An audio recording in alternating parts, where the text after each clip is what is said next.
L'équipe reste sur une défaite sévère à domicile.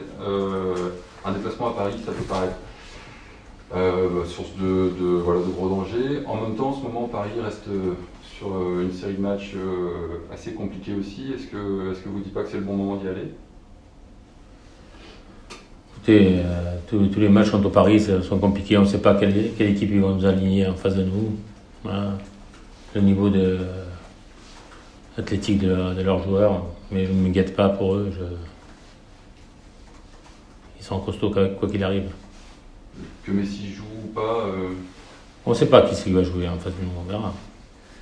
Justement là-dessus, il y avait une forme d'enthousiasme sur la réponse qui avait été faite en début de saison quand on vous a demandé si l'opportunité de voir Messi en Ligue 1 serait Ouais, bien sûr que oui. Et il n'était pas là au match aller, on ne sait pas pour le match retour, est-ce qu'il y aurait une forme On verra. Pour l'instant, on ne parle pas de lui. Et est-ce que ça ne peut pas générer une certaine frustration aussi chez les joueurs qui ne seraient pas mécontents de jouer contre lui? Posez-leur la question, je ne sais pas. Vous n'en avez pas parlé avec eux? Posez-leur la question. Vous verrez la réponse.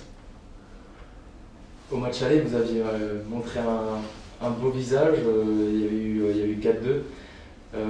Est-ce que... Mais on va aller avec l'ambition de, comme tous les matchs, de faire une belle prestation. Voilà. On veut prendre des points. On va faire avancer le compteur. Le week-end dernier, on n'en a pas pris. Sur quoi on travaille particulièrement quand on va se déplacer à Paris, et surtout après le match de Nice où vous avez parlé d'un collectif qui ne jouait pas vraiment ensemble. Sur quoi vous avez axé votre travail? Non, on a joué ensemble, mais on n'a pas bien joué ensemble. Oui. On a joué ensemble, mais on a mal défendu sur les buts qu'on a pris, on a mal utilisé le ballon, mais on a joué ensemble. Mais pas bien. L'accent a été mis là-dessus cette semaine sur. Ben oui, il faut quand on va voir le ballon, il va falloir que techniquement on soit bien meilleur contre Nice. On a les choix de jeu, on a les choix de passe, on a les déplacements. Techniquement, si quand les ballons ils n'arrivent pas au bon endroit, et finir les situations qu'on a. Si on n'est pas efficace contre Paris, quand on va les occasions, ben on ne gagne pas. Pour en revenir au contexte du match, est-ce que le fait de jouer dans un Parc des Princes qui a priori sera beaucoup plus creux que d'habitude, Ben, s'il n'y a que 5000 personnes, ouais, il va faire vide. est-ce que ça peut être un facteur qui peut peser sur la rencontre? Je pense que, je sais pas, franchement, je sais pas. L'an dernier, ils n'ont pas perdu beaucoup non plus à la maison. Il n'y a personne dans le stade. On ne sait pas, avec Paris, c'est très compliqué.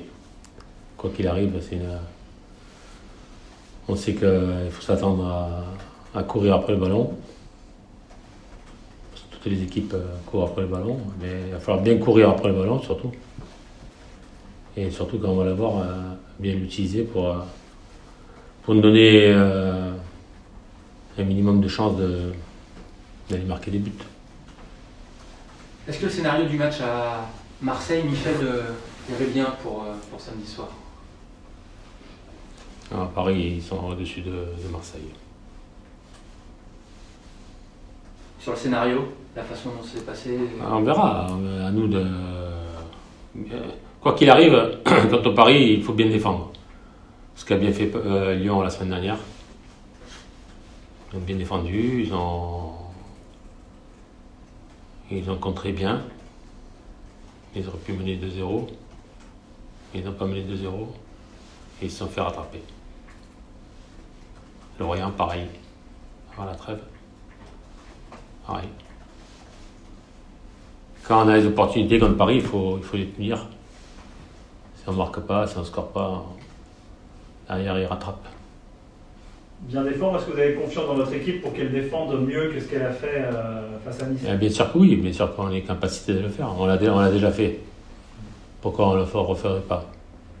Il faut se mettre ça dans la tête. Après, il faut avoir la volonté de faire les efforts. Chacun dans son registre, dans son rôle. Voilà, qu'on reste discipliné, discipliné et qu'on fasse les choses ensemble. Est-ce que la série de 6 victoires d'affilée qui a permis à Brest de se replacer en haut de la deuxième moitié de tableau a peut-être inconsciemment fait baisser un peu les curseurs en la matière? Je crois pas. Non, après, c'est le degré de forme des joueurs aussi. Hein. C'est dans toutes les équipes, c'est pareil. Hein. Il y a un relâchement, il y a la fatigue, il y a la morosité des fois. Aujourd'hui, ça fait du bien, avoir un peu le soleil. Hein. Ça fait du bien. Ça fait du bien à tout le monde. Ça fait 3 semaines, il faisait nuit tous les jours. Hein. Un petit mot sur le retour de Paul Lannes.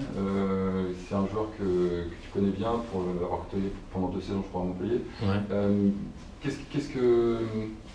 Quel est le rôle que tu penses que tu lui donnes au sein de l'effectif? Est-ce qu'il a un rôle particulier à jouer dans cette équipe? Non, il a un rôle comme les 2-3 autres cadres que j'ai dans mon équipe, c'est de faire passer, d'être un relais de la part du staff. Et ce relais, ils doivent le faire transpirer dans le vestiaire. Et sur le terrain, son expérience, est-ce qu'elle peut apporter à ce groupe? Le plus important, c'est ça, indépendamment de ce que je vous ai dit avant, c'est d'être performant déjà individuellement quand lui va jouer dans son rôle, être performant et d'amener au collectif un plus. Vous parlez des matchs des Parisiens contre Lyon et contre Lorient. Les 2 équipes lyonnaises et lorientaises avaient bien défendu. Vous avez revisionné ces matchs justement pour pointer les défauts parisiens? Non, pas de défaut parisien. Paris, ils sont au-dessus de tout le monde. Okay, ils ont des grands joueurs. Après, ils sont critiqués par moments parce qu'ils ne font pas toujours ce qu'il faut mais ils ont des joueurs de talent. Ils sont capables, dans notre championnat, de gagner n'importe qui facilement.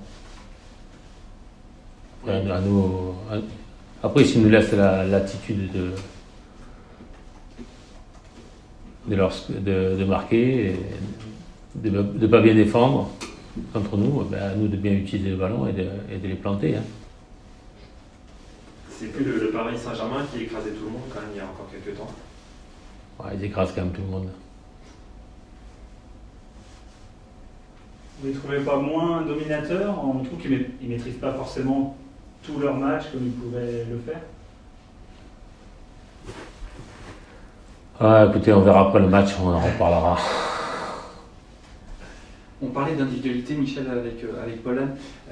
Est-ce qu'il y a des échanges avec Steve Mounier qui traverse une période un peu plus délicate qu'il a pu... Comme je vous ai dit tout à l'heure, il y a des hauts et des bas dans une saison.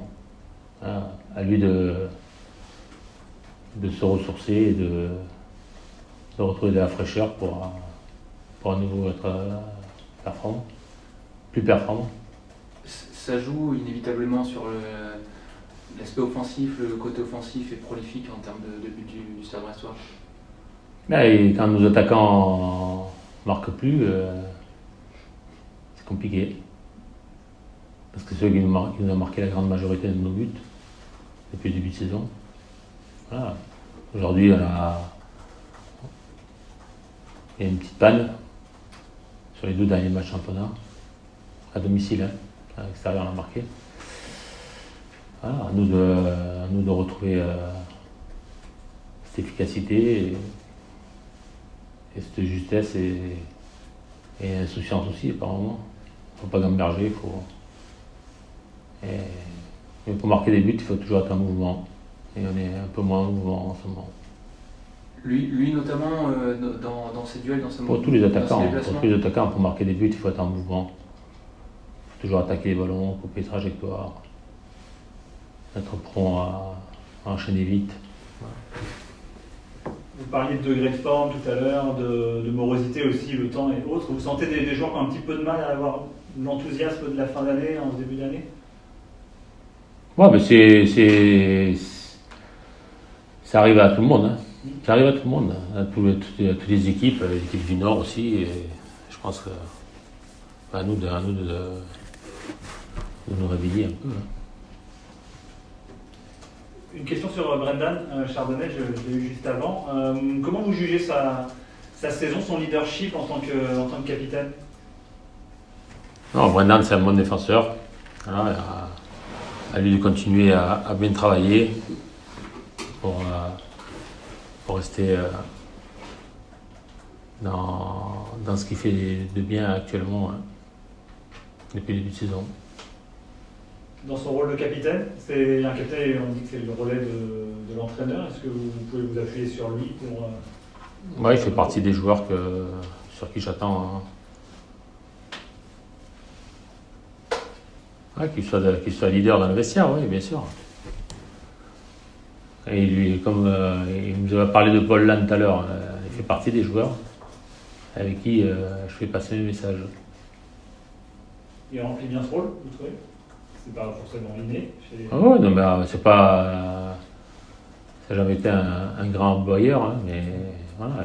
Après, il communique avec ses partenaires dans le vestiaire. Hein.